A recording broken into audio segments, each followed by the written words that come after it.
Hello मेरे प्रिय श्रोताओं, सभी का स्वागत है, अभिनंदन है। हम लोग सेवा सदन उपन्यास जो मुंशी प्रेमचंद जी के द्वारा लिखी गई है, उसकी कहानी हम लोगों ने 5 भागों में सुनी और आज हम सेवा सदन की कहानी छठे भाग में सुनेंगे।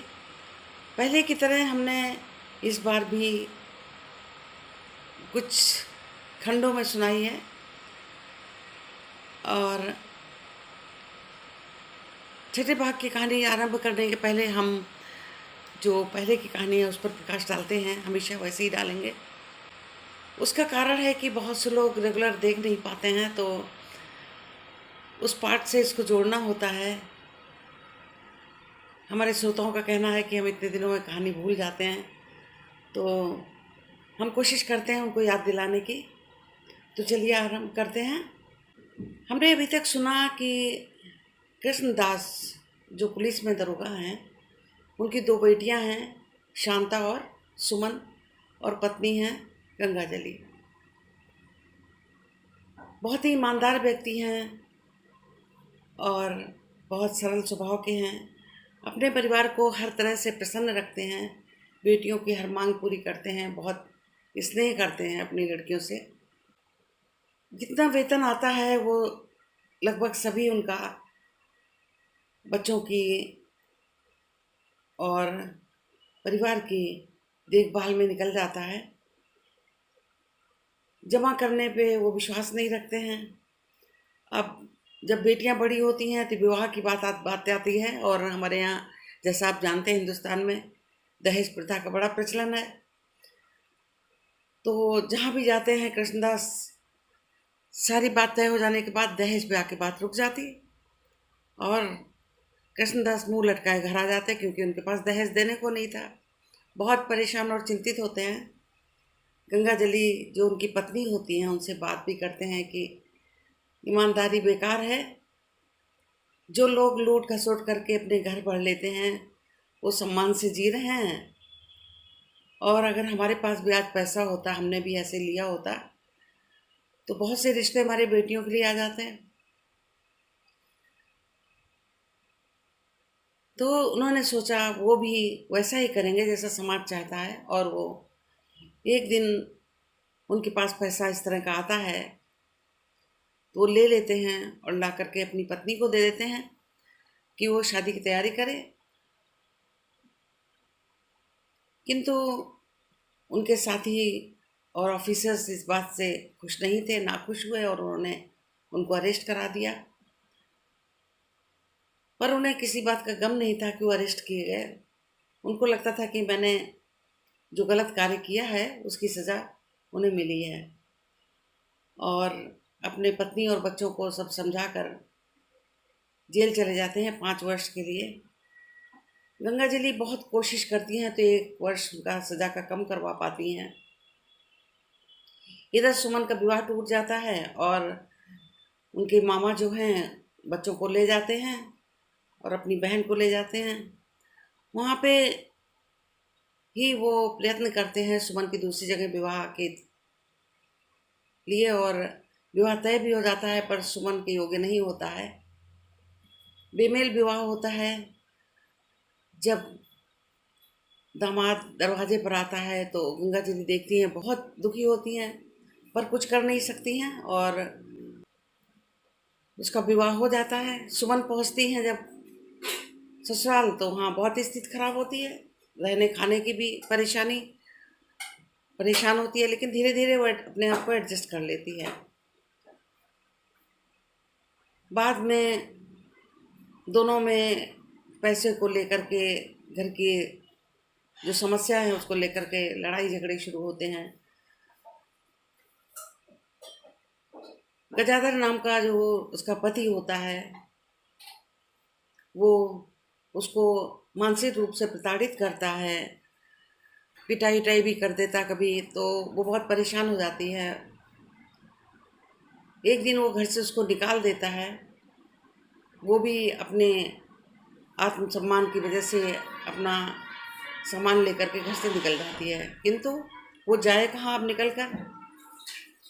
तो भटकती हुई वो भोली नाम की जो वैश्या है उसके घर सामने ही रहती थी, वो बुलाती रहती थी, उसे उसकी याद आती है और वो वहाँ पहुँच जाती है। इधर पद्म सिंह जो है म्यूनिसिपैलिटी के मेंबर बन जाते हैं और मेंबर बनने की खुशी में वो प्रीतभोज रखना चाहते हैं, तो उनके साथी का जो है मांग होती है कि मुजरा हो। अब वो परेशान होते हैं क्योंकि वो इन सब के खिलाफ होते हैं। पद्म सिंह अपनी पत्नी के सामने बात रखते हैं तो कहते हैं कोई बात नहीं, करवा दो। जब कह रहे हैं सब लोग तो घर में भोली बाई का मुजरा रखा जाता है और इधर वो होली के समय रखते हैं तो होली में अपने घर नहीं पहुंच पाते हैं। घर में सब लोग प्रतीक्षा करते रहते हैं, बहुत परेशान होते हैं। तो उनके जो भतीजा होता है वो बिना बताए अपने चाचा से मिलने के लिए आ पहुंचता है। अब आगे की कहानी जो है हम लेखक के शब्दों में सुनेंगे। दूसरे दिन पद्म सिंह सदन को साथ लेकर किसी स्कूल में दाखिल कराने चले, किंतु जहाँ गए साफ जवाब मिला, स्थान नहीं है। शहर में 12 पाठशालाएं थीं, लेकिन मदन के लिए कहीं स्थान न था।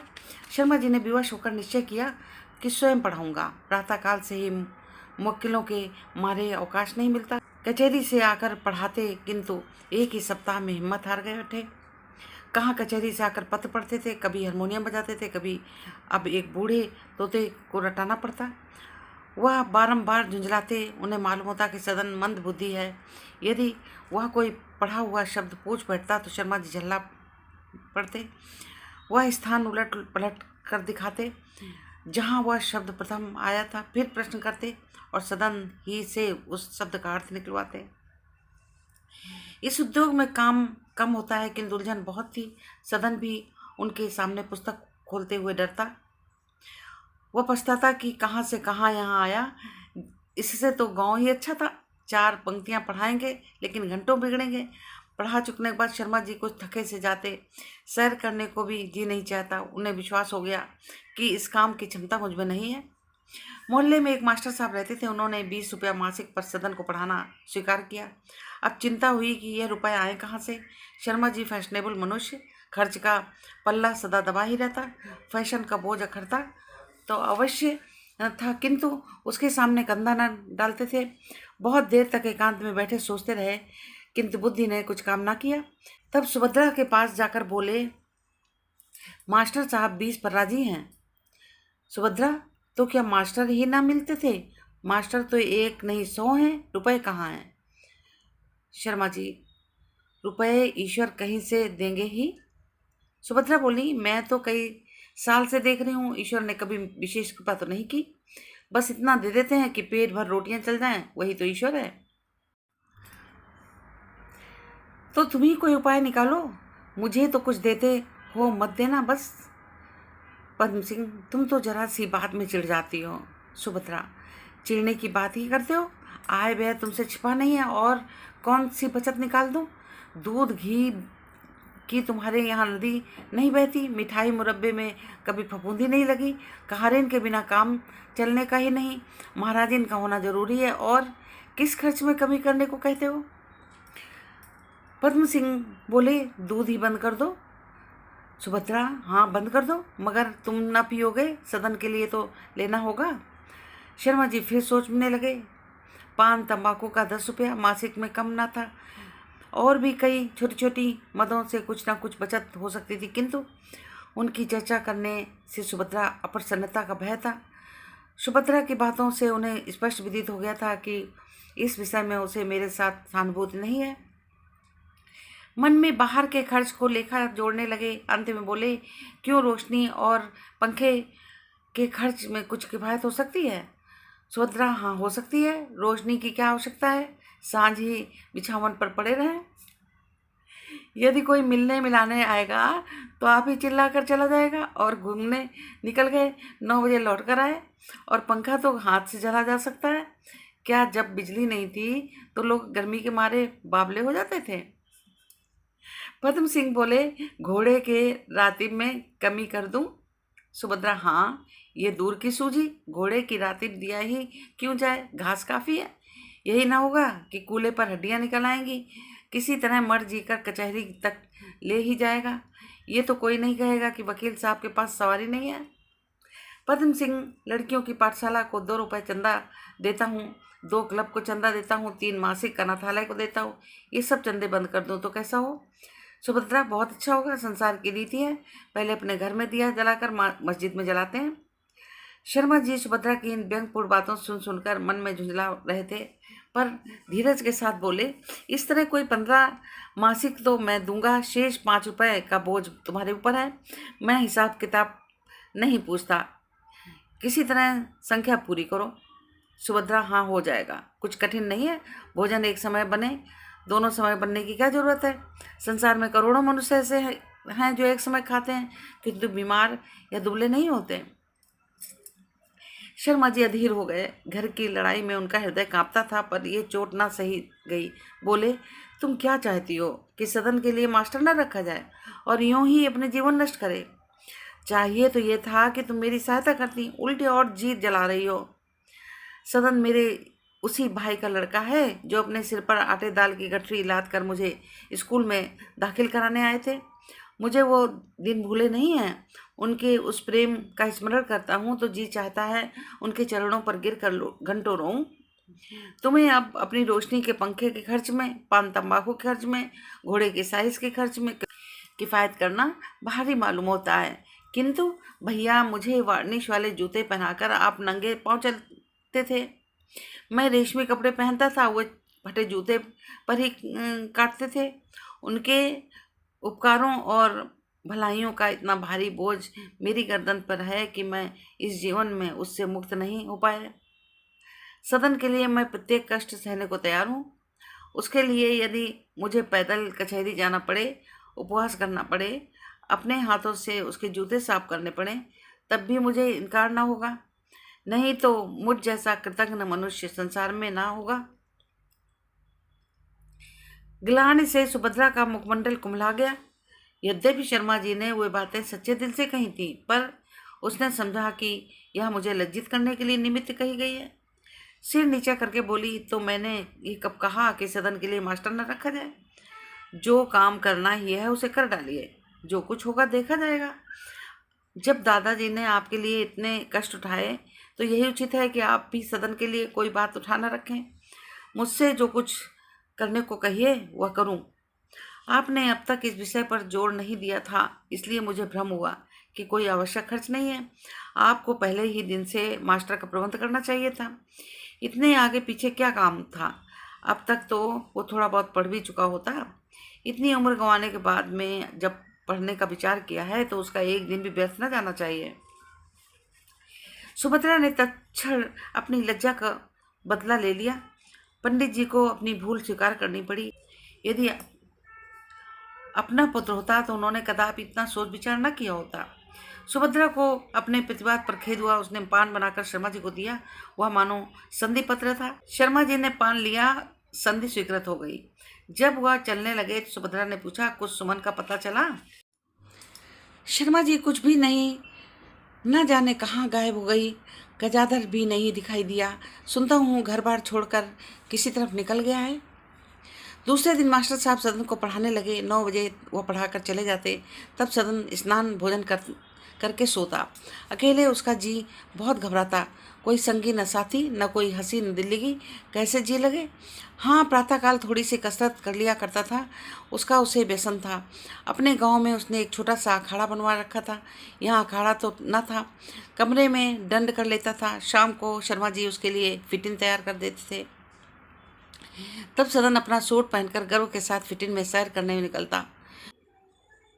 शर्मा जी पैदल घुमा करते वह पार्क या छावनी की ओर जाते, किंतु सदन उस तरफ न जाता। वायु सेवन में जो एक प्रकार का दार्शनिक आनंद होता, उसका उसे क्या ज्ञान। शुद्ध वायु की सुखद शीतलता, हरे भरे मैदानों की विचारोत्पादक निर्जनता और सुरम्य दृश्यों की आनंदमयी निह स्तब्धता, उसमें उनके रसास्वादन की योग्यता न थी। उसका यौवन काल था जब बनाव श्रृंगार का भूत सिर पर सवार रहता है। वह अत्यंत रूपवान, सुगठित, बलिष्ठ युवक था।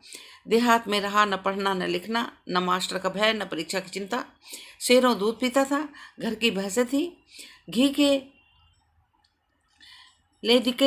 लेदी उठाकर खा जाता था। उस पर कसरत का शौक, शरीर बहुत सुडौल निकल आया था, छाती चौड़ी, गर्दन तनी हुई, ऐसा जान पड़ता था मानो देह में ईंगुर भरा हुआ है। उसके चेहरे पर गंभीरता, कोमलता न थी जो शिक्षा और ज्ञान से उत्पन्न होती है। उसके मुख से वीरता और उद्दंडता झलकती थी। आंखें मतवाली, सतेज और चंचल थी। वह बाग में कलमी पौधा नहीं, वन का सुदृढ़ वृक्ष था। निर्जन पार्क और मैदान में उस पर किसकी निगाह पड़ती? कौन उसके रूप एवं को देखता है? इसीलिए वह कभी दाल मंडी की तरफ जाता तो कभी चौक की तरफ। उसके रंग रूप के ठाट बाट बूढ़े जवान सबकी आंखें उठ जाती। युवक उसे ईर्ष्या से देखते, बूढ़े स्नेह से। लोग राह चलते उसे एक आंख देखने के लिए ठिठक जाते। दुकानदार समझते यह किसी रईस का लड़का है। इन दुकानों के ऊपर सौंदर्य का बाजार था। सदन को देखते ही उस बाजार में एक हलचल मची। वैश्यां छज्जों पर आकर खड़ी हो जाती, प्रेम कटाक्ष के बाढ़ उस पर चलाती। देखें, यह बहका हुआ कबूतर किस छतरी पर उतरता है, यह सोने की चिड़िया किस जाल में फंसती है। सदन में वह विवेक तो था नहीं जो सदाचरण की रक्षा कर पाता। उसमें एक आत्मसम्मान भी नहीं था जो आंखों के ऊपर नहीं उठने देता। उसकी फिटिन बाजार में बहुत धीरे धीरे चलती। सदन की आंखें उन्हीं रमणियों की ओर लगी रहती। यौवन के पूर्व काल में हम अपनी कुवासनाओं के प्रदर्शन पर गर्व करते हैं, उत्तर काल में अपने सद्गुणों के प्रदर्शन पर सदन अपने को रसिया दिखाना चाहता था। प्रेम से अधिक बदनामी का आकांक्षी था। उस समय यदि कोई अभिन्न मित्र होता तो सदन उससे अपने कल्पित दुष्प्रेम को विस्तृत कथाएं वर्णन करता। धीरे धीरे सदन की चित्त की चंचलता यहाँ तक बढ़ी कि पढ़ना लिखना सब छूट गया। मास्टर आते और पढ़ाकर चले जाते, लेकिन सदन को उनका आना बहुत बुरा लगता। उसका मन हर घड़ी बाजार की ओर लगा रहता। वही दृश्य आंखों में फिरा करते रमणियों के हाव भाव और मृद मुस्कान के स्मरण में मग्न रहता। इस भांति दिन कटने के बाद ज्यों ही शाम हो जाती, वह बंठन कर दाल मंडी की ओर निकल जाता। अंत में इस कुप्रवृत्ति का वही फल हुआ जो सदैव हुआ करता। 3 ही 4 मास में उसका संकोच उड़ गया। फिटिन पर 2 आदमी दूतों की तरह उसके सिर पर सवार रहते, इसलिए वह इस बाग के फूलों में हाथ लगाने का साहस न कर सकता। वह सोचने लगा कि किसी भांति इन दूतों का गला छुड़ाऊं। सोचते सोचते उसे एक उपाय सूझा। एक दिन उसने शर्मा जी से कहा, चाचा मुझे एक अच्छा सा घोड़ा ले दीजिए। फिटिन पर अपाहिजों की तरह बैठने रहना कुछ अच्छा नहीं मालूम था। घोड़े पर सवार होने से कसरत हो जाएगी और मुझे सवारी का भी अभ्यास हो जाएगा। जिस दिन से सुमन गई थी, शर्मा जी चिंता तो रहा करते थे। मुवक्किल लोग कहते थे कि आजकल उन्हें न जाने क्या हो गया है, बात बात पर झुंझला जाते। हमारी बात ही नहीं सुनेंगे, बहस क्या करेंगे। जब हमको मेहनत आना देना है तो क्या यही एक वकील है? गली गली तो मारे मारे फिरते हैं। इससे शर्मा जी की आमदनी दिन प्रतिदिन कम होती जाती थी। यह प्रस्ताव सुनकर चिंतित स्वर में बोले, अगर किसी घोड़े पर जीन खिंचा लो तो कैसा हो? 2-4 दिन में निकल जाएगा। सदन जी नहीं, बहुत दुर्बल है, सवारी में न ठहरेगा। कोई चाल भी तो नहीं, न कदम न सरपट। कचहरी से थका मांदा आएगा तो क्या चलेगा? शर्मा जी बोले, अच्छा तलाश करूंगा, कोई जानवर मिलता है तो ले लूंगा। शर्मा जी ने चाहा कि इस तरह से बात टाल दूं। मामूली घोड़ा भी 250-300 रुपये से कम ना मिलेगा। उस पर कम से कम 25 मासिक का खर्च अलग। इस समय वह इतना खर्च उठाने में समर्थ न थे, किंतु सदन कब मानने वाला था। नित्य प्रति उससे तकाजा करता, यहाँ तक कि दिन में कई बार टोकने का नौबत पहुंची। शर्मा जी उसकी सूरत देखते ही सूख जाते।